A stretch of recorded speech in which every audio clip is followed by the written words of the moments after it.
Kaya palagi namin pinagmamalaki na yung kinakabit namin na reverse camera dito sa Tamaraw ay plug and play. Kasi wala na kayong kailangang splice except ito lang yung negative, i-ground nyo lang dito. And then may socket na siyang kasama, plug and play lang. So yan, papakita sa inyo ni Resty.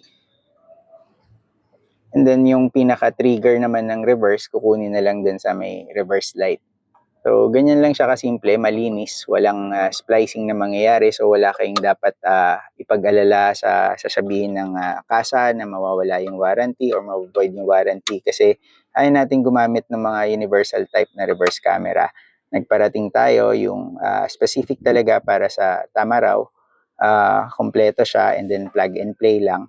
So, ganyan lang siya kasimple. Malinis na malinis, walang splicing, walang putol-putol ng wire. So, pag kailangan nyo to, message lang kayo sa DogX. Thank you so much.